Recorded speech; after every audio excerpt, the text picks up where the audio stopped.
Hello tout le monde, on se retrouve aujourd'hui pour une update manga quasiment réservée aux nouveautés. C'était pas prévu, je sais que normalement ce serait plus logique de lire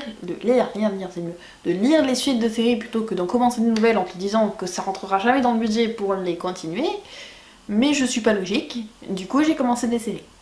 Voilà. Mais du coup on va commencer par la seule suite, comme ça au moins après vous aurez que des nouveautés. La seule suite, c'est le tome 2 de Green Mechanics de Yami Shins aux éditions Kiwood. Je n'ai pas du tout regardé quand sort le tome 3. Voilà. Donc je l'afficherai quelque part. Quand je fais le montage, je suis pas crevée. Donc c'est un manga français. Si ça vous rebute, on va refaire le test du Mon Dieu que c'est beau. Voilà. Donc alors je vous avouerai que je me souvenais un petit peu du tome 1, mais pas tellement non plus. J'étais un peu perdue du coup parce qu'en fait il y avait beaucoup d'infos dans le tome 1. Donc on va continuer avec Misha qui est du coup, je sais plus, Setsuna, je crois que c'est le robot. C'est le robot je crois, oui. Attendez, on va vérifier. C'est simple, c'est la première page. Oui, donc Setsuna c'est le robot. Je suis perdue, il y a trop de noms. Et du coup, ils vont... Non, en fait, non, mais c'est pas résumable, en fait. J'essaye de chercher, mais là, je me dis, attends, je vais spoiler le machin, le truc. Bon, en gros, ils vont aller, pour une raison que vous découvrirez dans un endroit où même la milice, donc entre guillemets l'armée, il me semble, de ce manga, pose pas les pieds tellement c'est dangereux. Voilà, donc ils sont un petit peu suicidaires. Et il y a beaucoup ersatz. Ouais, c'est assez compliqué. Ce manga est génial, je vous invite à le lire. Mais à résumer, c'est un enfer. Voilà, il y a trop de personnages, il y a trop de lieux, il y a trop de choses qui se passent, c'est trop compliqué. Voilà, mais j'ai grave envie d'avoir la suite.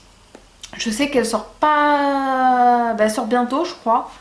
Et genre la fin te met sur un... Oh, merde. Et du coup voilà, j'ai trop envie d'avoir la suite. C'est un super manga, il est sublime, l'histoire est vachement originale. Le personnage de Nisha est trop choupi. Non mais vraiment trop choupi. Des fois avec des têtes il est trop choupi. Voilà. Mais voilà, j'ai quand même envie d'avoir la suite. Et je suis désolée pour ce résumage totalement foireux, mais j'y arrive pas. C'est comme ça, j'arrive pas à résumer. Première nouveauté, The Promised Neverland ou The Promised Neverland, les anglicistes, faites-vous plaisir parce que mon anglais, voilà. Donc édité chez Kaze, le scénario de Keiyu Shirai et le dessin de Pozuka Demiru. Donc c'est une version avec une jaquette réversible puisque vous avez la couverture qui est en fait illustrée par Benjamin Lacombe qui est un illustrateur français qui est vachement cool. Bon moi j'ai gardé celle-ci mais en gros c'est bien parce que c'est pas les deux en fait, c'est réversible. C'est bien, c'est marqué, c'est réversible. C'est le principe de la réversibilité. Bon. Donc, The Promised Neverland, si vous avez toujours pas le résumé, parce que c'est difficile de passer à côté de ce manga, hein, il est vraiment placardé partout. Donc en fait, on est dans un orphelinat, on retrouve Emma, Norman et Ray, qui sont les plus vieux de l'orphelinat. Donc c'est un orphelinat classique, bon, ils ont des petits numéros, ils sont tous en blanc. Le matin, je crois qu'ils passent des tests, et l'après-midi, c'est freelance, on peut aller jouer dans le parc. Il y a quelques limites, genre vous n'allez pas à la porte de l'orphelinat parce que c'est dangereux et vous ne dépassez pas la clôture qui est en plein milieu de la forêt. Bon déjà ils ont une forêt, bon.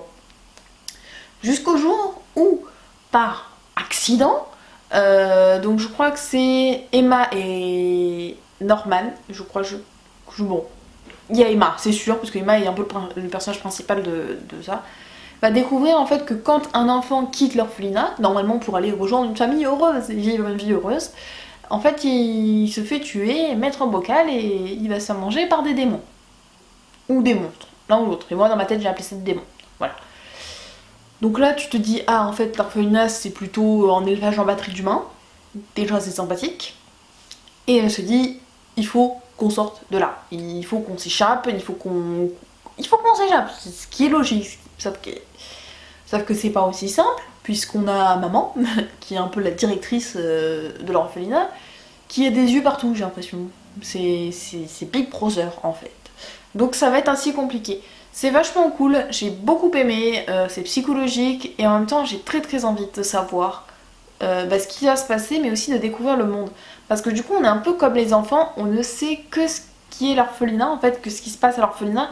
On ne sait rien du monde extérieur, on apprend sur le tas comme quand eux ils apprennent un truc, bah, comme par exemple qu'il y a des démons et que bah, ils les bouffent, t'es en mode what, t'es quand même en mode mais ça existe du coup? Non, enfin voilà, tu es super étonné. Je trouve ça vachement cool, donc voilà, j'ai hâte d'avoir le tome 2 pour voir comment ça va continuer, comment ils vont réussir à se sortir de là. Et surtout que voilà, il y a un petit cliffhanger à la fin du tome 2, enfin la fin du tome 1. Je suis déjà dans le turfu moi. Laisse tomber. Voilà, donc franchement, j'ai bien aimé. Donc oui, il y a beaucoup de com dessus. Je sais que ça en a possiblement saoulé plus d'un. Mais il est vraiment pas mal. Oula. Non, je veux garder le bandeau, pour une fois. Voilà, donc je vous conseille The Promised Neverland. Ensuite, on va passer sur une série où j'ai eu un coup de cœur. Mais vraiment un coup de cœur.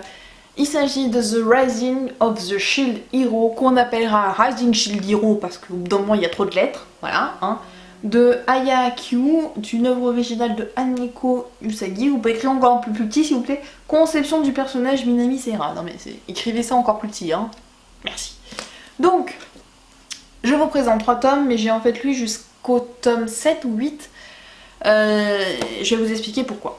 Mais voilà, donc c'est chez Doki Doki. Faut savoir que j'ai vu ce manga, enfin on va dire je savais quand il sortait le tome 1 et je me suis dit c'est génial, j'ai trop hâte.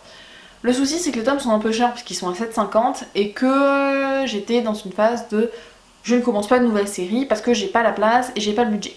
Ce qui est toujours le cas, mais apparemment, voilà, logique, implacable. J'ai donc commencé ces 3 tomes parce que je les ai trouvés d'occasion dans un vide-grenier. Et je suis tellement tombée amoureuse de la série que je me suis dit c'est obligé, je vais m'acheter les tomes. Alors je les trouve pas en occasion, j'ai regardé. Je vais m'acheter les tomes, c'est pas grave, j'ai mon anniversaire qui est bientôt. Il y a une partie du budget qui va partir jusqu'au tome, je crois qu'ils sont sortis jusqu'au tome 9 parce que j'ai vraiment adoré. Et en fait j'ai lu jusqu'au tome 7 parce que je me suis dit attends, tu vas déménager fin mai. Donc du coup tu vas pas acheter des trucs en plus parce que je vais être dans les cartons, évidemment carton sur carton sur carton. C'est pas intelligent. Ensuite je vais me dire bah du coup je vais acheter en juin. Donc déjà pour moi là, parce que je les ai lus à peu près mi-avril, j'étais en mode mon dieu c'est trop loin. Il me faut la suite. Donc en fait j'ai fait quelque chose qui n'est pas à faire, hein, voilà, j'ai lu les scans. J'ai lu les scans en sachant que du coup je vais quand même les acheter, mais je pouvais pas attendre. Genre j'étais en mode nope. Nope et nope et nope et nope, je peux pas attendre jusqu'à juin, voire mi-juin pour les acheter. Bon. Donc j'ai lu jusqu'au tome 8, donc on peut dire que j'ai quand même lu beaucoup de la série, donc je peux vous en parler, vous dire que c'est vraiment un coup de cœur. Donc on va arriver dans un monde d'heroic fantasy où en fait le héros était simplement en train de flâner à la bibliothèque parce qu'il avait plus d'argent pour s'acheter des mangas, il s'est dit je vais aller chercher à la bibliothèque. Et il ouvre un livre par Megan et se retrouve plongé dans ce monde médiéval fantastique. C'est un monde où en fait il y a une légende qui dit que les 4 héros aux armes légendaires réussiront à sauver le monde des vagues de calamités ou de je sais plus quoi, mais c'est des vagues, en gros il y a plein d'ennemis. Donc il y a le héros à la lance, le héros à l'épée, le héros à l'arc et le fameux héros au bouclier. Sauf que le héros au bouclier, c'est un peu la troisième roue la 5e roue du carrosse, c'est mieux, ou le chat maudit, c'est le héros. Il a même pas fait un pas dans le monde que déjà tout le monde le méprise. Le roi, mais tout le monde le méprise. D'un parce que c'est pas une arme. Sur ça, je suis d'accord. Un bouclier, c'est pas vraiment une arme, hein. Et en plus, il a pas le droit d'équiper genre une petite dague ou quoi. Tu te bats avec ton bouclier et c'est tout. Finito pour toi. Donc déjà, tu te dis bon, voilà. Donc il arrive, tout le monde le déteste. Mais vraiment, on l'ignore, on le déteste, on le dénigre. Déjà, tu te dis super ambiance. Bon. Comme ils vont débuter, c'est un MMO, il faut qu'ils montent leur level, et du coup il y a des gens du peuple qui vont les aider, tout ça, tout ça. Il y en a une qui dit bon bah, ils étaient genre 15 et c'était choisissez votre héros. Et il y a personne qui allait vers le bouclier. Il dit bon, déjà t'es dans la merde, hein, parce que tu peux pas te battre, tu peux pas attaquer, donc c'est compliqué. Bon, il y en a une qui se dévoue, qui dit oh bah je vais faire équipe avec toi. Elle le lui explique rien des règles de ce monde. Et au final, elle lui vole tout son équipement, toute sa bourse, et elle dit que... Elle fait courir la rumeur comme quoi il l'aurait agressé sexuellement. Autant vous dire qu'il avait déjà pas bonne réputation, mais alors là c'est fini. Voilà, et lui il est en mode mais attends, je suis arrivée, j'ai rien fait, ils disent qu'il court méchant, j'ai juste pris un repas, il dormi une nuit à l'auberge, et voilà. Donc autant vous dire qu'on passe d'un héros super insouciant, en mode je m'en fous, je vais leur montrer que je suis plus fort, à ok, c'est tous des cons. Petit coupage caméra. Donc on passe d'un héros qui est au début enjoué, qui dit ouais trop bien, ça a l'air super, je vais leur montrer et tout, à au bout de 10 pages un héros qui dit ok c'est tous des cons, ils me saoulent, j'en ai marre, je vais leur faire vivre un enfer. Voilà. Donc il va donc se retrouver tout seul, sans argent, avec une réputation pire qu'au début. Ça va être compliqué. Ce seul moyen pour lui de finalement se battre va être d'engager un esclave, qui est donc la petite qui est là. Et voilà. En fait, c'est un anti-héros parce que tout le monde le déteste. En même temps, il fait rien pour que les gens l'aiment parce qu'il en a ras-le-bol. De toute façon, il peut sauver le monde si il dit qu'il est le héros bouclier, on lui lance des patates. Voilà. Autant vous dire que c'est un monde super sympa. Il y a un petit peu les clichés dans le mode c'est entre guillemets le héros antipathique pour tout le monde, mais en fait c'est le héros qui s'occupe le plus des gens et que les trois autres c'est branquignol. Mais j'ai vraiment accroché autant au héros du coup qui est super sombre parce qu'au final il en a ras-le-bol. De toute façon tout le monde le déteste donc au bout d'un moment pourquoi il aimerait les gens, c'est fou. On a aussi du coup la petite tic. Donc oui le héros il s'appelle Naofumi et j'ai oublié le nom. C'est quoi ce tome 2? Non, le tome 2, donnez-moi. Voilà, parce qu'elle a un nom chelou. Raftalia. Donc Raftalia qui va du coup l'accompagner pour se battre. Et voilà, en fait c'est leur aventure en fait, donc leur gain de niveau, leur petite vie, les petites complications. Sincèrement, j'ai tellement aimé, mais c'est un truc de... Voilà. Faut savoir que je suis très fan de tout ce qui est fantasy, heroic fantasy. Là, avec un héros qui change, un univers assez original et tout, je l'ai trouvé super génial. Voilà, donc moi, je vous dis, c'est un vrai coup de cœur pour cette série. Je savais qu'elle allait me plaire, mais alors à ce point, je pensais pas. Voilà, donc du coup, j'ai dévoré ça totalement. Voilà. Et je peux vous inviter, je ne peux que vous inviter. Voilà, on va refaire cette phrase. Je ne peux que vous inviter à lire cette série si c'est quelque chose que vous aimez ou qui vous tente. Parce qu'elle change tellement certains codes, pas tous, parce qu'il y a quand même certains clichés, mais on les aime bien nos clichés quand même. Hein. Voilà, je les trouve vachement sympa, le graphisme est génial. Et j'aime bien aussi parce qu'il y a un chevalier, il est magnifique. C'est le chevalier de la lance. Il est totalement con. J'ai envie de vous dire, je suis désolée, mais à chaque fois qu'il fait une intervention, il est toujours con. C'est... Voilà, donc c'est pas celui que je préfère, hein, parce que voilà, alors les trois autres héros, c'est ces trois-là, voilà, c'est les trois branquignoles. Moi je les appelle comme ça dans ma tête. Petit nom, leur petit nom de team chez moi, c'est les branquignoles, voilà. Et ensuite, je me suis lu le tome 1 de Grand 5, ou de Grand 5, je sais pas, parce qu'il y a deux fois le mot 5. Alors, là aussi c'est écrit tout petit, donc c'est aussi chez Doki Doki. Le dessin de Shonodariku. Le scénario de Kodaka Kazuta et le character design de Kodama Yuki. Donc Kodama Yuki, il me semble que c'est l'auteur de Blooded, sauf si je me suis foirée. Non, c'est bien ça. Donc c'est un manga qui est en 3 tomes et il me faisait bien envie parce que justement, alors au début je pensais que c'était l'auteur de Blooded. C'est bien parce que c'est bien le truc qui te met en avant alors qu'en fait c'est juste celui qui a fait le character design. Bon, on va dire que c'est comme ça. Mais c'était vachement sympa. Alors là, pour le résumé, c'est aussi un petit peu compliqué. En gros, on a le lycée Kuren, qui est un lycée où le truc principal que tu fais, c'est se battre avec tout le monde. Hein. C'est un lycée, entre guillemets, de voyous, tout le monde se bat. Je pense que les profs, ils ont déserté depuis longtemps. C'est le lycée où tout le monde se bat, quoi. C'est le principe. Et là, il y a une fille qui arrive au calme, qui lance dans son magnéto. Je veux que le plus fort du lycée arrive. Enfin, vienne devant moi. Donc forcément, ça se lance dans des batailles, dans des bagarres. Parce que forcément, tout le monde dit, bah, c'est moi le plus fort, non, c'est moi, non, c'est machin. Finalement, il y en a entre guillemets 2 qui sortent du lot. On sait pas trop comment ils ont fait, mais c'est un peu...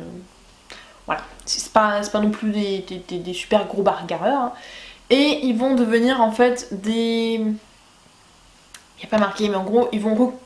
1, 2, 3... Ils vont se mettre des brassards, un peu comme vous voyez les brassards dans les animés de... Pour dire qu'ils sont du conseil des élèves là, généralement ils ont un petit brassard. Voilà, un peu comme ça. Et ça va leur donner des tenues super. Et en fait ils sont 2, il y en a un il a la super défense, parce qu'il encaisse comme c'est pas possible. Et l'autre il one shot tout avec un coup de poing, moi c'est One Punch Man. Bon. Voilà. Et en fait, ils vont, ce sont les sauveurs de la Terre. Elle leur annonce que vous êtes les sauveurs de la Terre. Vous allez la défendre contre les Gears, qui sont des genres de robots qui veulent tuer tout ce qui passe, qui ont déjà détruit les 3 quarts des planètes, et puis maintenant ils veulent détruire la Terre. Donc vous allez les sauver. Donc déjà ils sont en mode what, attends, on n'a jamais demandé ça. Qu'est-ce que c'est quoi ce délire? Qu'est-ce que tu veux? Voilà. Donc c'est un peu ça. C'est très très très mignon. Et en même temps c'est très très très très drôle. Voilà, nos 2 héros là-haut. Voilà. Mais ouais, c'est très très drôle parce que les réactions des héros... Alors non, parce que là ça va un peu... Oui, alors voilà. J'ai adoré par exemple ce passage, je me suis pété un fou rire dessus. Ils sont tranquillement dans leur salle de classe quand Harmony, qui est donc la jeune fille, arrive par la fenêtre. Et du coup ils disent quand même, t'es quand même au 2e étage. Et elle leur répond, je m'en fous de l'étage où vous êtes. Elle les prend et elle saute. Voilà. Au calme, il n'y a pas de souci. Ok. Voilà, donc j'ai vraiment bien aimé ce manga.